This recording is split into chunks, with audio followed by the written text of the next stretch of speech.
আল্লাহর নবী সাল্লাল্লাহু আলাইহি ওয়াসাল্লাম বলেছেন, অহংকার হলো আল্লাহ পাকের চাদর, বড়ত্ব হলো আল্লাহ পাকের পোশাক। যে বান্দা আল্লাহ পাকের চাদর আর পোশাক নিয়ে টানাটানি করবে, আল্লাহ পাক রব্বুল আলামিন তাকে জাহান্নামে নিক্ষেপ করবে। অহংকারীর স্থান জান্নাতে না, অহংকারীর স্থান হলো জাহান্নামে। কিয়ামতের ময়দানে আল্লাহ পাক রব্বুল আলামিন অহংকারীদেরকে জান্নাতে প্রবেশ করাবেন না। আল্লাহর নবী সাল্লাল্লাহু আলাইহি ওয়াসাল্লাম বলেছেন, ক্বালা রাসূলুল্লাহ সাল্লাল্লাহু আলাইহি ওয়াসাল্লাম, লা ইয়াদখুলুল জান্নাতা মান কানা ফি কলবিহি মিসকালা যাররাতিন মিন কিবর। যে বান্দার অন্তরের মধ্যে সরিষার দানা পরিমাণ অহংকার থাকবে, আল্লাহ পাক রব্বুল আলামিন তাকে কখনো জান্নাতে প্রবেশ করাবেন না। তাহলে তাকে কোথায় পাঠাবেন? কোরআন শরীফের আয়াত, আল্লাহ পাক রব্বুল আলামিন বলেন, কিলা দুখুলু আবওয়াবা জাহান্নাম খালিদিনা ফিহা। জাহান্নামীদেরকে কিয়ামতের ময়দানে অহংকারীদেরকে বলা হবে, তোমরা জাহান্নামে প্রবেশ করো, জাহান্নামের দরওয়াজা সমূহের মধ্য দিয়ে প্রবেশ করো, আর অনন্তকালের জন্য সেই জাহান্নামের মধ্যে অবস্থান করো। অহংকারীর স্থান জান্নাতে হবে। তাহলে জান্নাতে কারা যাবে? জান্নাতে যাওয়ার জন্য বিনয় হতে হবে, নম্র হতে হবে। হাদিসের মধ্যে আছে, আল্লাহর নবী সাল্লাল্লাহু আলাইহি ওয়াসাল্লাম সাহাবায়ে কিরামদের সম্বোধন করে বললেন, আলা উখবিরুকুম বিআহলিল জান্নাহ কুল্লু দাঈফিন মুতাদাআফিন ওয়ালাউ আকসামা আলাল্লাহি লা আবাররাহু। আলা উখবিরুকুম বিআহলিন নার কুল্লু উতুল্লিন জাওয়াজিন মুস্তাকবির আও কামা ক্বালান নবিয়্যু আলাইহিস সালাতু ওয়াস সালাম। আল্লাহ নবী সাল্লাল্লাহু আলাইহি ওয়াসাল্লাম সাহাবায়ে কিরামদের সম্বোধন করে বললেন, আমি কি তোমাদেরকে জান্নাতি কারা তাদের ব্যাপারে অবগত করব না? কারা জান্নাতে যাবে? প্রত্যেক দুর্বল মানুষ, যাদেরকে সমাজের মধ্যে দুর্বল মনে করা হয়, যাদেরকে সমাজের মধ্যে গণনা করা হয় না, কিন্তু যদিও তারা সমাজের কাছে ছোট, সমাজের কাছে দুর্বল, কিন্তু তাদের মর্যাদা আল্লাহর কাছে এমন বেশি, এত বেশি তাদের মর্যাদা, তারা যদি আল্লাহর নাম ধরে যদি কোনো শপথ করে কিছু বলে, আল্লাহ পাক রব্বুল আলামিন তাদের সম্মানার্থে ওই শপথটা পূরণ করে দেখায়। আলা উখবিরুকুম বিআহলিন নার কুল্লু উতুল্লিন জাওয়াজিন মুস্তাকবির। আমি কি তোমাদেরকে জাহান্নামী কারা তাদের ব্যাপারে অবগত করব না? আল্লাহর নবী বলেন, জাহান্নামী হলো তারা প্রত্যেক বদমেজাজ, বদজবান, যারা কথায় কথায় মানুষকে গালাগালি করে, মানুষকে দুর্ব্যবহার করে। আর অহংকারী ব্যক্তি, বদমেজাজ, বদজবান, অহংকারী ব্যক্তি, এদের স্থান হলো জাহান্নামে। এজন্য অহংকার আল্লাহ পাক পছন্দ করেন না। আল্লাহ পাক সবসময় নম্রতাই পছন্দ করেন। আমরা তো একটু ইবাদত করলে অনেক অহংকারী চলে আসে, অথচ আমার ইবাদত কি আল্লাহর কাছে কবুল হয়েছে এটার কোনো গ্যারান্টি নাই। মরার আগ পর্যন্ত নিজেকে একটা কুকুর থেকেও শ্রেষ্ঠ দাবি করার কোনো কারণ থাকে না। কারণ একটা কুকুরের ভিতরেও যে গুণ আছে, সে গুণ আপনার আমার মধ্যে অনেকের মধ্যে নাই। একটা কুকুরকে যদি মালিক যদি একবেলা খানা দেয়, ওই কুকুর ওই মালিকের দরওয়াজা ছাড়ে না, ওই মালিকের দরওয়াজায় বসে বসে সারা রাত নির্ঘুম কাটিয়ে ওই মালিকের ঘরটারে পাহারা দেয়। আর আপনার আমার মালিক আল্লাহ যে আমাকে প্রত্যেক দিন নিয়ামত দিতেছেন, প্রত্যেক বেলায় আল্লাহ যে আপনার আমার জন্য খানার আয়োজন করেছেন, অথচ অনেক বান্দা আছে সেই মালিকের হুকুম নামাজটা পর্যন্ত আদায় করে না। তাহলে আমি কিভাবে নিজেকে একটা কুকুর থেকে শ্রেষ্ঠ মনে করব? একজন বুজুর্গ ছিলেন সৈয়দ কবির আহমদ রেফাই রহমতুল্লাহ আলাইহি। উনি একদিন রাস্তা দিয়ে হাঁটতেছেন, হঠাৎ করে একটা খাল, তৎকালীন সময় ব্রিজ ছিল না, বাঁশের একটা ব্রিজ নির্মাণ করা হতো, যেখান দিয়ে একজন যদি এদিক থেকে যায় ওদিক থেকে আরেকজন আসার সুযোগ থাকে না। আল্লাহর বলে এদিক থেকে যাচ্ছেন, হঠাৎ করে ওই দিক থেকে একটা কুকুর আসতেছিল। এখন দুইজন তো একসাথে পার হতে পারবে না, হয়তো ওনাকে নামতে হবে, নয়তো কুকুরকে নামতে হবে। তখন আল্লাহর বলে খেয়াল করলেন যে কুকুরকে নামতে বলে তারাই দেয়। কুকুরকে যখন বলল, কুকুর তুমি নেমে যাও, আমি পার হই, তারপরে তুমি আসবে, কুকুরের জবান খুলে গেল। আল্লাহ পাক রব্বুল আলামিন কুদরতি ভাবে কুকুরের জবান খুলে দিলেন। আল্লাহর ওলিকে সম্বোধন করে কুকুর বললেন, হে আল্লাহর ওলি, আপনি আমাকে নামতে বললেন কেন? আপনি আশরাফুল মাখলুকাত, আপনি শ্রেষ্ঠ, এজন্য আপনি উপরে থাকবেন, আর আমি কুকুর নিকৃষ্ট, এজন্য নিচে নামবো, তাই নাকি? আল্লাহর ওলি বললেন, না না, আমি তোমাকে নিচে নামতে বললাম কারণ আমি নামাজ পড়ব। আমি যদি নিচে নেমে যাই, আমার কাপড় নাপাক হবে, নামাজ পড়তে পারবো না। আর যদি তুমি নিচে নেমে যাও, তাহলে তোমার কোনো সমস্যা হবে না, তুমি নাপাক হলেও কিছু হবে না। কুকুরের জবান খুলে গেল।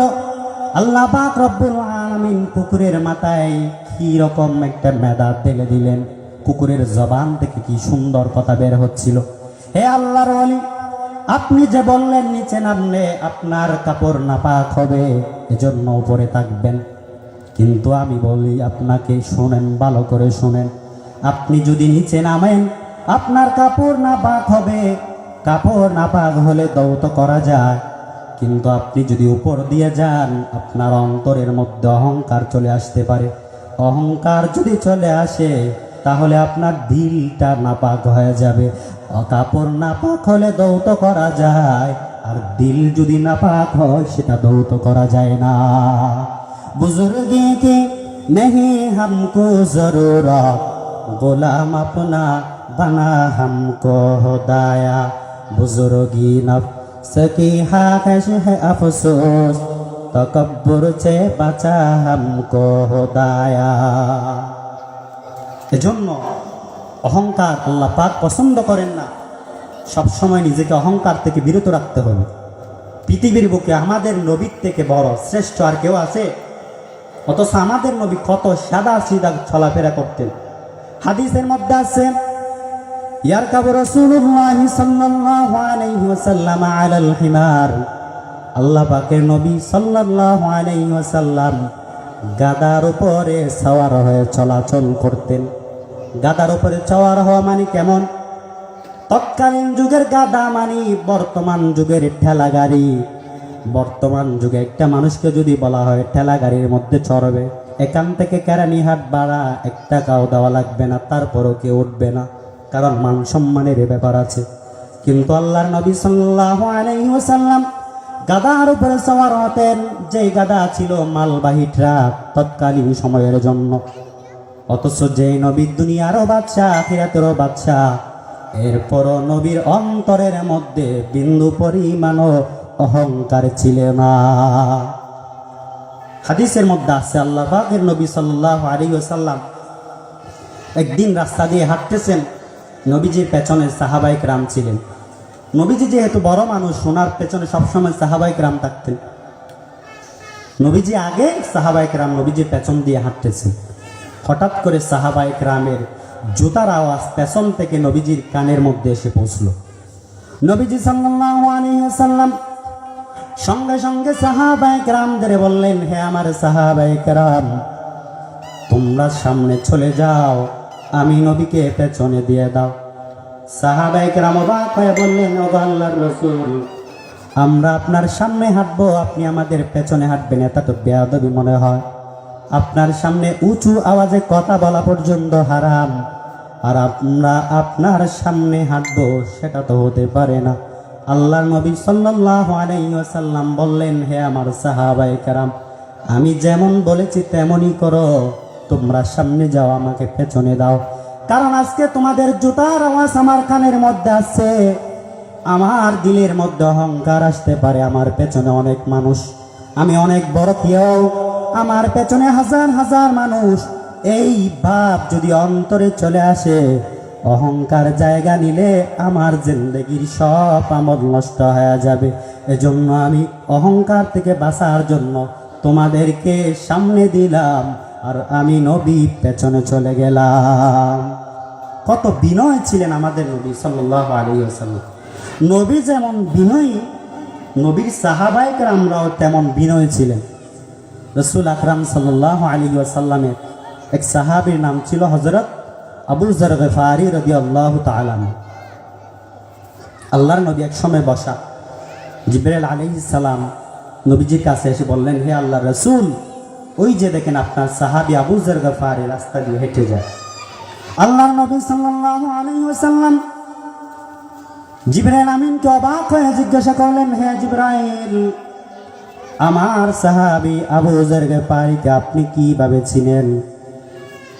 আল্লাহর নবী সাল্লাল্লাহু আলাইহি ওয়াসাল্লামের প্রশ্নের জবাবে জিবরাইল আমিন জবাব দিয়ে বললেন, ও পয়গম্বর, আপনার সাহাবী আবু যর গফারিকে শুধু আমি জিবরাইল চিনি তা না, বরং আসমানের সব ফেরেশতারা আপনার সাহাবী আবু যর গফারিকে চিনে।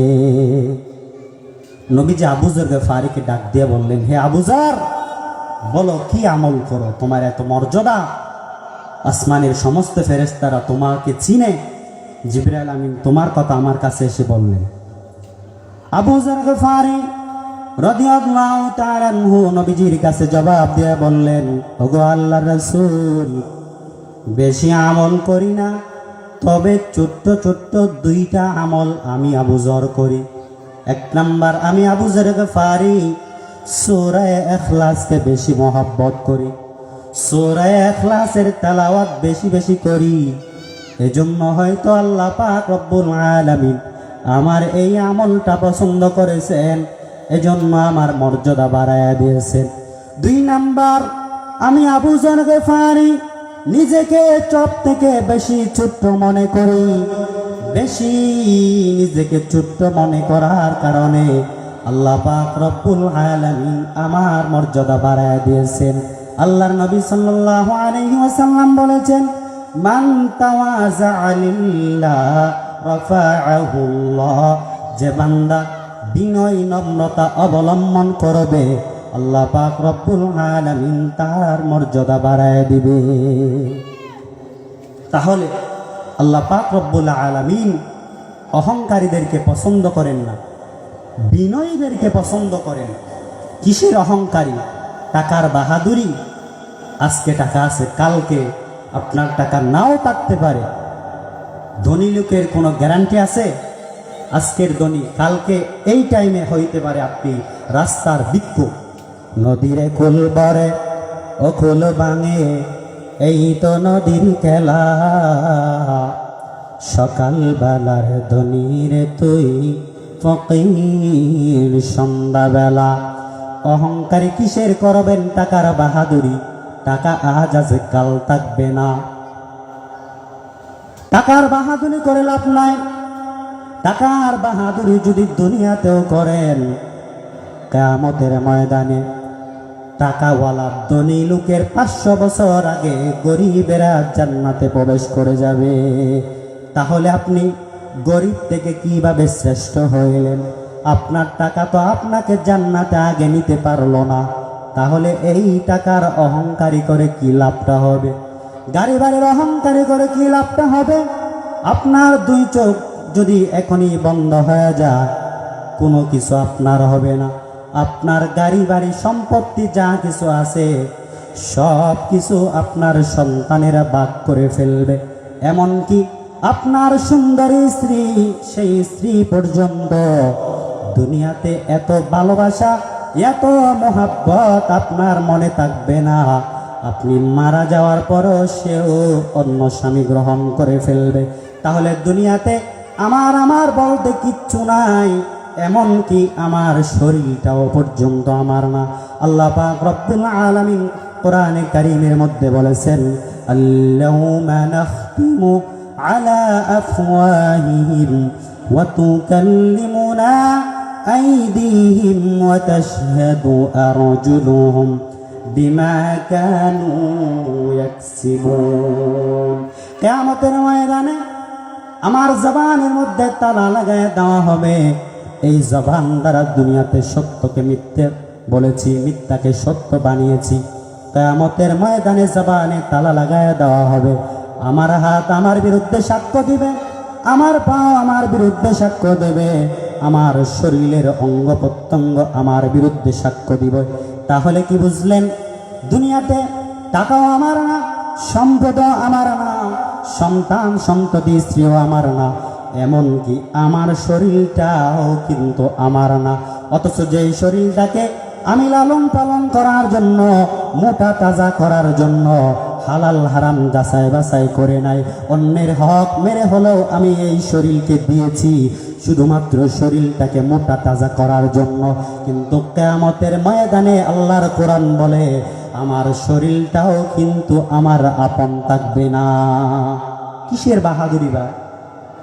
ইমান আমলের বাহাদুরি? তাও তো না। জুনায়েদ বাগদাদী রহমাতুল্লাহি আলাইহি জগৎ বিখ্যাত একজন ওলি ছিলেন। ওনাকে একবার প্রশ্ন করা হয়েছে যে আপনার দাড়ি ভালো নাকি ছাগলের দাড়ি ভালো? এই প্রশ্ন আপনি আর আমাকে করলে থাপ্পড় লাগাইয়া দিতাম।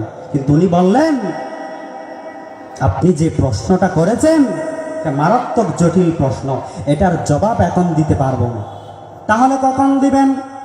জুনায়েদ বাগদাদী রাহমাতুল্লাহি আলাইহি বলেন, আপনার এই প্রশ্নটার উত্তর হবে আমি যদি ইমানের সাথে কালিমা পড়ে পড়ে যদি দুনিয়া থেকে বিদায় নিতে পারি, তাহলে বলতে পারি আমার দাড়ি ছাগলের দাড়ির থেকে ভালো। আর যদি আমার মৃত্যুর সময় যদি আমার কালিমা নসিব না হয়, বেঈমান হয়ে যদি দুনিয়া থেকে আমাকে বিদায় নিতে হয়, তাহলে আমার দাড়ি থেকে ছাগলের দাড়ি 1000 গুণে ভালো। তাহলে আপনি শ্রেষ্ঠ হওয়ার মূল অর্জন হলো মৃত্যুর সময়। আপনি যে শ্রেষ্ঠ এটা বলতে পারবেন তখন যখন আপনি দুনিয়া থেকে ইমানের সাথে যেতে পারবেন। এজন্য আল্লাহর কাছে অহংকারী না, ইবাদতের কোনো বড়াই না, সব সময় আল্লাহর কাছে বিনয় হতে হবে আর দোয়া করতে হবে আল্লাহ যেন ইমানটা নিয়ে কবরে যাওয়ার তৌফিক দান করেন। अंदर आदम किस बदम जा नंबरी अज जहाबा नूर ईमान नंबरी जिस गणीन कुले बदन से मेरे जा कलमे तौहीद हो विरद जुबा। তাহলে এই সংক্ষিপ্ত কথা থেকে কি সবক নিলাম? আল্লাহ পাক রব্বুল আলামিন কোরআনের মধ্যে এটাই শিক্ষা দিয়েছেন যে তার বান্দা, রহমানের বান্দার বৈশিষ্ট্য হলো, গুণ হলো, তারা যখন জমিনের মধ্যে চলাফেরা করবে নম্রতার সহিত চলাফেরা করবে, অহংকারী করবে না। আল্লাহ পাক রব্বুল আলামিন আমরা সবাইকে বিনয় হয়ে চলার তৌফিক দান করুক, আমিন।